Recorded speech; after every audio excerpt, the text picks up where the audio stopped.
Bună ziua și bine v-am regăsit! Nu plecați niciunde, începe exclusiv în Hunedoara.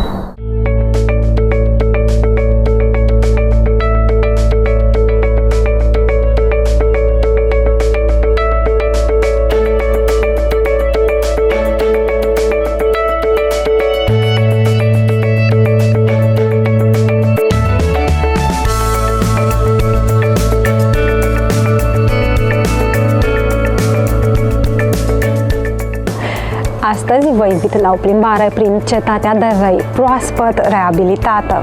Haideți să o vedem!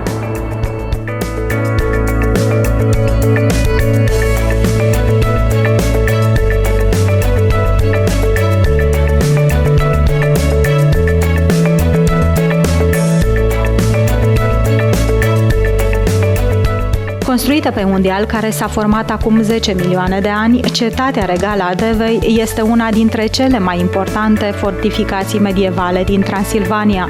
Povestea ei începe cu sute de ani în urmă.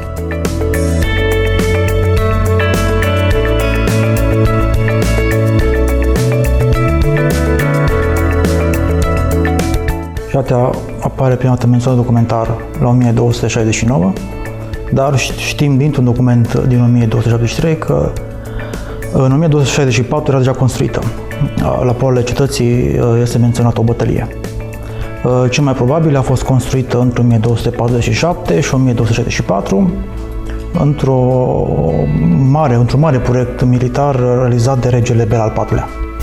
Care era rolul ei? Avea un rol defensiv. Din poziția geografică avea un rol strategic foarte important, apărea intrarea, zona aceasta noastră este un loc de intersecție a mai multor drumuri principale care vin dinspre țara românească înspre nordul Transilvaniei și dinspre estul Transilvaniei înspre occident. Plus avem și Mureșul, care este o cale importantă de comunicare, era în Evul Mediu. Deci era o cetate foarte importantă, de-aia a fost și numită Cheia Mureșului. După apariția cetății, aici s-a format în timp și localitatea care astăzi se numește Deva.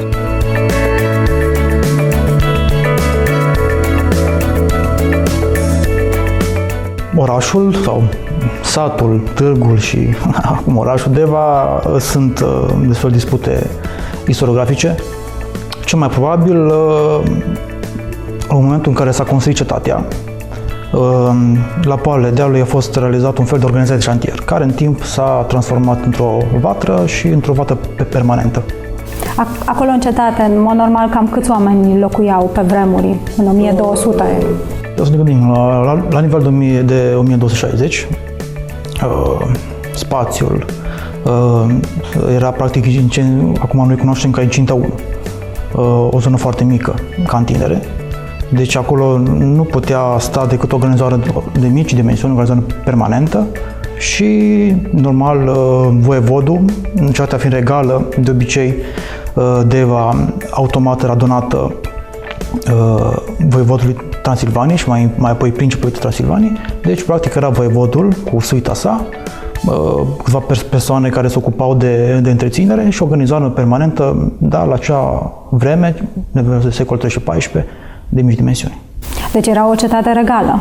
Da, a fost cetate regală. Tot timpul a fost cetate regală. Nu a fost niciodată proprietatea personală a cuiva.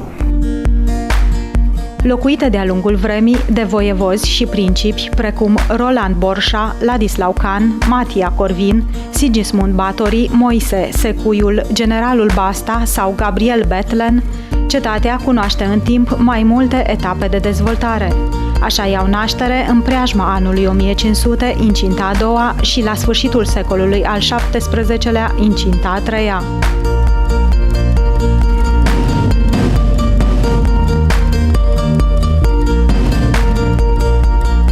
Evoluția armamentului face ca cei care dețineau cetatea se gândească la o mărire a spațiului și în primul rând și mai apoi în primul rând pentru a aduce nou echipament militar defensiv. Avem tunurile devin din ce mai mari, deci ai nevoie de tot mai mult spațiu. Sunt o fel de arme care necesită spațiu. Asta a fost principalul scop. Plus mărirea garnizoanei și, cum am văzut, sau cum s-a văzut în secolul al XVIII-lea, în timpul scoarei lui Horeca și Chișan, Cealaltă a adăpostit toată nobilimea locală. Deci avea și rol defensiv și în acest scop. În 1849, cetatea regală a Devei este devastată de o explozie.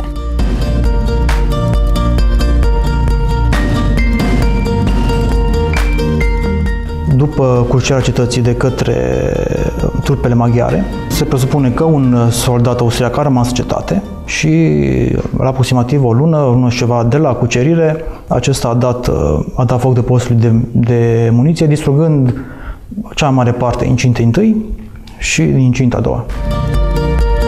Câteva ziduri au rămas însă până astăzi, mărturie a vremurilor de altă dată, iar în timp cetatea a devenit simbolul orașului care se întinde la poalele ei.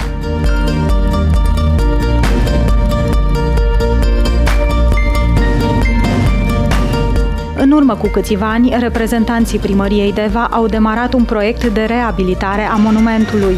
Acum, lucrările au fost finalizate, iar vechea cetate a ieșit din nou la iveală și se arată turiștilor în toată splendoarea ei de altădată.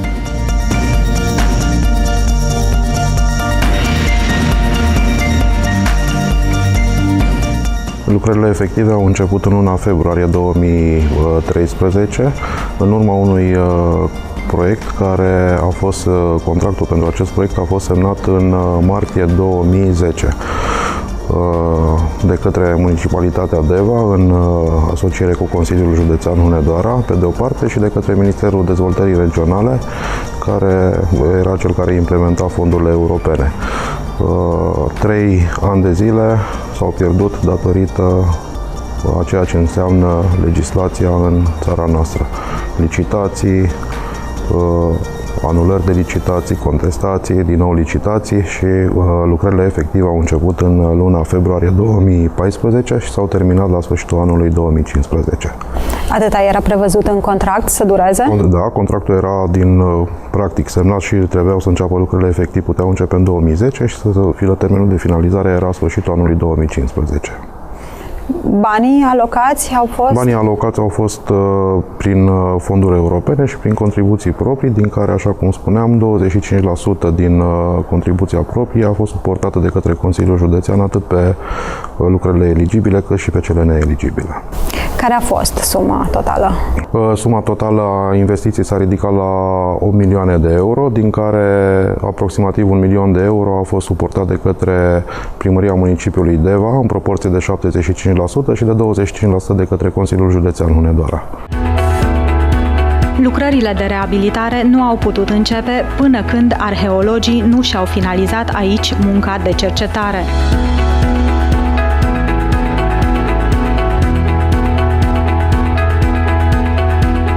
Deci, ca să înțeleagă toată lumea, a fost o muncă titanică și din partea arheologilor și mulțumim și doamnei arheolog Daniela Marcu și colectivului dumneaei, dar și Muzeului Civilizației Dacice și Romane pentru activitatea desfășurată într-o așa o perioadă scurtă de timp.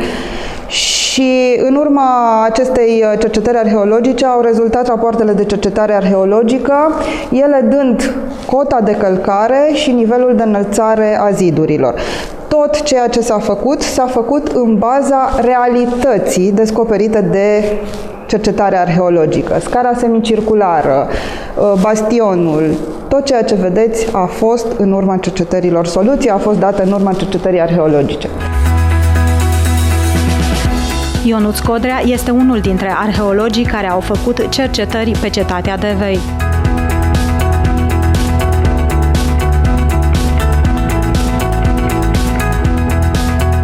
Cetatea a fost prima dată cercetată arheologic în deceniul al VI-lea de către fostul director al muzeului Octavian Floca, dar au fost doar câteva secțiuni, deci supărători de mică amploare. Ele au fost reluate cu ocazia construirii telecabinei în anii 2000-2001, dar campaniile mari de cercetare au fost realizate în 2008 și în 2013 sub conducerea doamnei de la Marcu Istrate. Și ce s-a descoperit, ce nu se știa până atunci? Au apărut foarte multe lucruri. Cea mare parte a descoperirilor constă un material ceramic, vase ceramice, cahle, tot ce înseamnă vasaria medievală de la căni, pahare, boluri, vase mari dimensiuni de provizii, material metalic, atât din material prețios, argint, dar și bronz și în special fier. Fierul e cea mai mare parte a materialului. Și alte piese de os, piese de sticlă, material logic foarte, foarte important și material, cel puțin în unele situații, material care nu ne așteptam să apară pe o cetate sau într-o cetate strict de apărare, cu rol strict militar. Obiectele găsite de arheologi în timpul săpăturilor de pe cetate au făcut în anul 2014 obiectul unei expoziții care este găzduită și acum de către Muzeul Civilizației Dacice și Romane din Deva.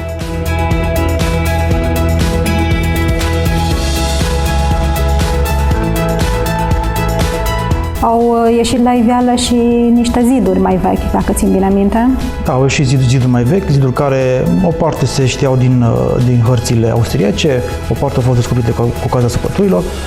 Toate întregesc imaginea pe care o avem, sau acum o avem asupra cetății, un pic schimbată față de ce știam, dar sperăm că în punctul viitor mai apropiat să reușim să publicăm tot materialul colectivul de cercetare. Și atunci, cu siguranță, vă știm mult mai multe lucruri despre cetate decât se știe acum. S-ar mai necesita săpături acolo în cetate? Pot să vă spun că incinta a fost săpată într-o proporție de 90 ceva la sută. A fost mai ceva ca o săpătură sistematică, deși a fost o săpătură preventivă. În incintele 2 și 3 s-au făcut sondaje. Cel puțin în incinta 3 este imposibil o săpătură de mare amploare, fiind o zonă foarte mare de acoperit. S-au făcut sondaje pe principalele clădiri și pe drumul de acces. Și la fel și în incinta 2. Și în incinta 2 săpăteala a fost destul de mare. Au apărut inclusiv 2 zone de înmormântări, au apărut niște lucruri foarte interesante, desturi zidite care nu ne așteptam să fie, de exemplu un fel de zonă zidită în care surplusul de apă din cisterna incintei 1, în momentul în care apa ajungea la nivel, se scurgea prin ziua de incintă 1 într-o zonă în care aceasta era adunată probabil pentru militari. Tot felul de zone de lucruri foarte interesante au apărut. Vechile ziduri ale cetății au fost practic scoase de sub pământ. Tot ce vedeți aici a fost acoperit sub un strat de pământ depus în urma exploziei care a avut loc în anul 1849 și în urma pământului și a depunerilor acumulate din perioada de atunci până în prezent. Deci au fost excavate cantități impresionante de pământ ca să se aducă, să se elibereze zidurile, să se vadă și au fost foarte puține locuri în care zidurile practic au fost înălțate și chiar reconstruite. Zidurile au fost reconstruite doar în partea de incintă 2, acolo unde a fost suflul exploziei foarte puternic și a distrus efectiv zidul. Și asta o să vedeți că este o delimitare foarte clară între ce a fost zid vechi și ceea ce este nou. În rest, s-au ridicat doar pe alocuri nivelul zidurilor. Ele au păstrat oarecum cota de călcare, dar asta s-a întâmplat pentru că a fost excavat pământul și s-a ajuns la stratul de rocă inițial, la nivelul de călcare inițial. Acesta este nivelul de călcare inițial. Scara semicirculară, din nou, o vedeți că este aici, da, ea a fost acoperită de pământ, s-a intuit de către arheologi într-o fază preliminară a cercetării arheologice că există, s-au studiat izvoarele istorice, în special cele existente la Viena, dar nimeni nu a știut cum a arătat. După ce s-a făcut cercetarea arheologică și s-a decopertat pământul de pe scară, s-au văzut și treptele urmează amprenta scărilor inițiale. Deci tot ceea ce s-a făcut în baza cercetării arheologice și ei au arătat cum arăta cetatea atunci. Cu materiale care seamănă cu materialele de pe vremuri. Da, sunt materiale, s-a studiat, pentru că ceea ce au fost ziduri au fost porțiuni destul de bine conservate, s-a făcut o analiză a mortarului cu care au fost prinse pietrele, cărămizile și s-a trimis ca să se obțină rețeta, s-a respectat în mare parte rețeta. Adică s-a respectat rețeta așa cum a fost dată de laborator. După ce arheologii și-au terminat munca pe cetate, au început lucrările de reabilitare.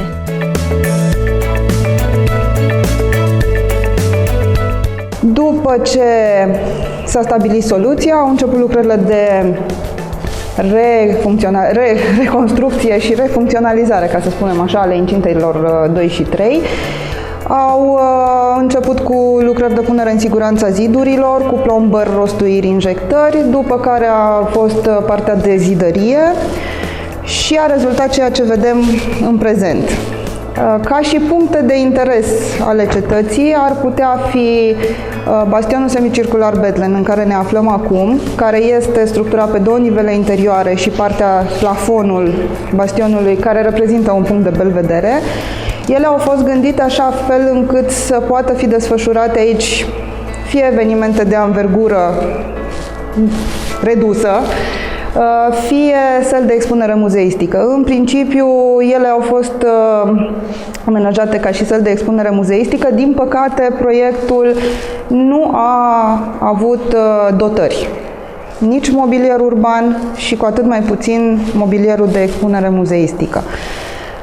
Pe buget local încercăm să facem, s-au alocat bani pentru proiectare și execuție de mobilier urban, ceea ce înseamnă partea exterioară, urmând ca în a doua parte a anului sau poate chiar anul viitor să fie elaborat proiectul pentru dotări și expunere muzeistică.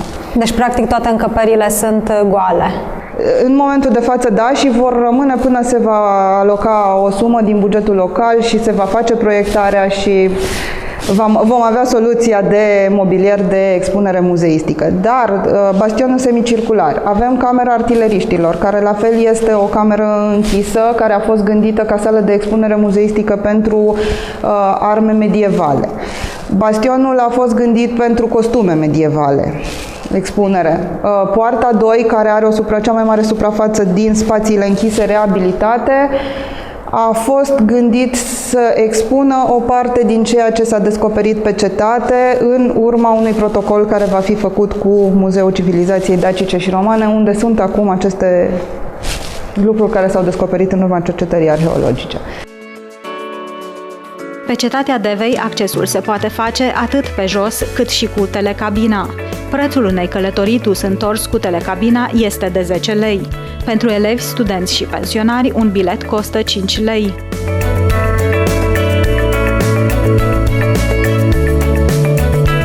Pe lângă panorama superbă care se deschide în fața ochilor de pe cetatea Devei, turiștii care ajung aici au ce vedea și, în mod clar, nu se vor plictisi.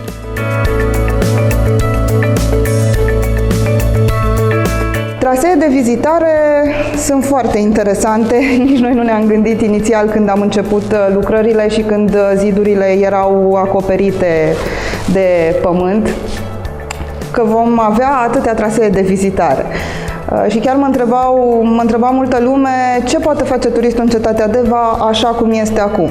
Poate vizita, după cum am spus, camera artileriștilor, bastionul semicircular, poarta 2, dar poate să urmeze și toate traseele de vizitare. Este un traseu de vizitare foarte interesant, dar foarte dificil, cu pornire din poarta 1, deci se urcă accesul pietonal prin poarta 1 și se urcă pe acea scară de lemn, pe care noi în timpul execuției am denumit-o scară maiașă.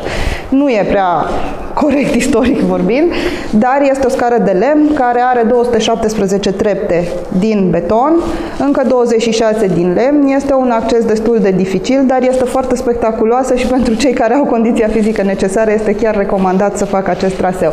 Se ajunge pe această scară din poarta 1 până în zona platformei de artilerie vest, camera artileriști. Un alt traseu ar fi urcare cu monolinerul, incintă 3, ajuns în zona platformei de artilerie, admirat belvedere și urcat apoi pe podul de lemn cu ajungere în zona cuptoarelor și în zona bastionului, precum și în zona scării semicirculare, a încăperilor anexe ale scării semicirculare. Din nou, un alt traseu ar putea de la monoliner, tot prin incinta 3, înspre poarta 2, coborâre, urcare pe scara semicirculară și ajuns în incinta 2, în zona unde ne aflăm noi acum. Coborâre spre poarta 2, poarta 1, accesul pietonal și ieșire pe drumul reabilitat, tot prin proiect, de la poarta 1 până în zona punctului trafo. Acum, după ce a căpătat o nouă înfățișare, cetatea este pregătită pentru turiști.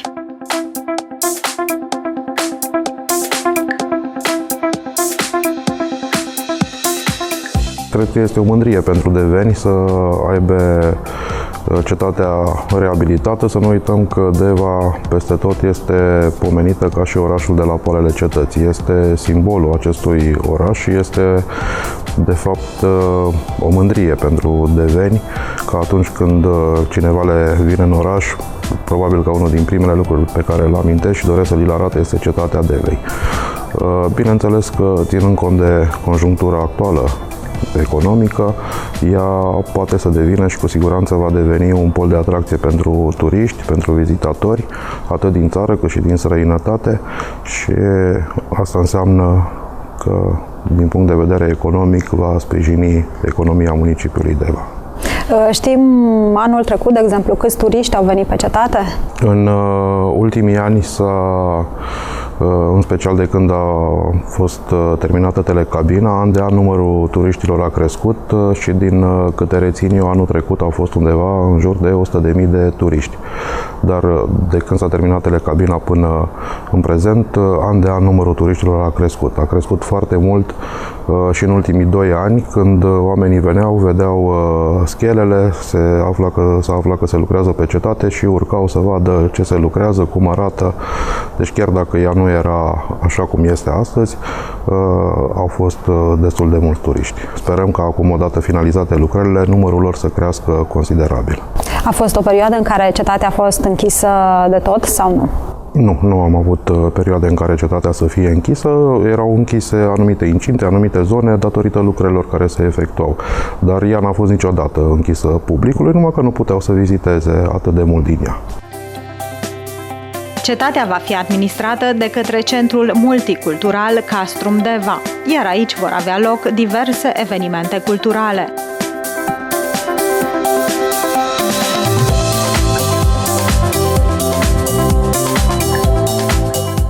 Trebuie să spunem că cetatea acum este finalizată în proporție de 66%, să spunem. S-au efectuat lucrările de reabilitare pe incinta 2 și 3, iar sus, în vârful cetății, în incinta 1, încă nu s-a făcut nimic. Urmează să se depună un proiect pentru fonduri europene și să se finalizeze cetatea în totalitate.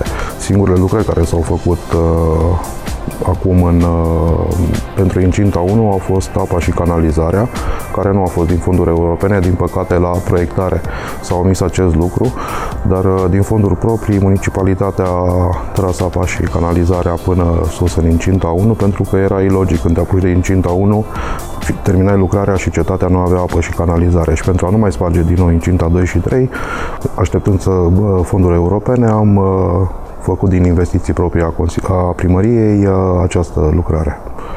Se vorbea la un moment dat de o cafenea, de un restaurant aici. Este așa ceva în proiect, în planurile pe viitor?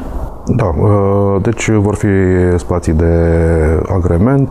Noi intenționăm împreună cu Casa de Cultură, cu căminele culturale, și dorim ca pe cetate să facem periodic, să organizăm tot felul de evenimente, de spectacole, proiecții de filme în aer liber, odată cu venirea sezonului cald, spectacole folclorice, spectacole cu cavaleri, cu daci, tot ceea ce ar putea să atragă cetățenii Devei și turiștii și să se simtă bine atunci când urcă pe cetate. Cetatea se deschide oficial în data de 3 aprilie, nu? În data de 3 aprilie se va deschide oficial, va fi un spectacol, iar pe urmă cei care doresc pot să urce să viziteze cetatea. Accesul se poate face cu telecabina, se va putea face și pe jos, pe vechea cărare care pornește din Parcul Devei.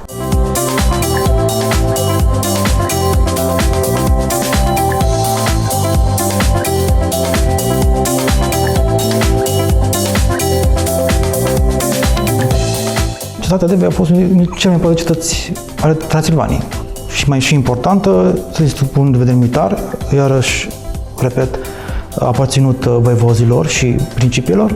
Practic este una dintre puținele cetăți principale.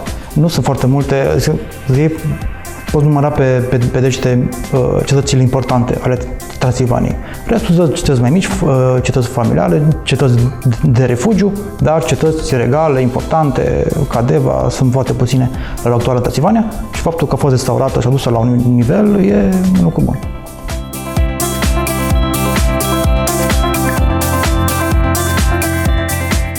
Așadar, mai frumoasă ca niciodată, cetatea regală a Devei intră în rândul monumentelor istorice demne de a fi văzute.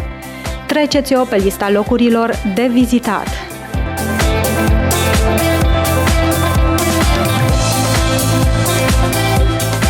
Asta a fost totul pentru astăzi. Până săptămâna viitoare, vă doresc toate cele bune!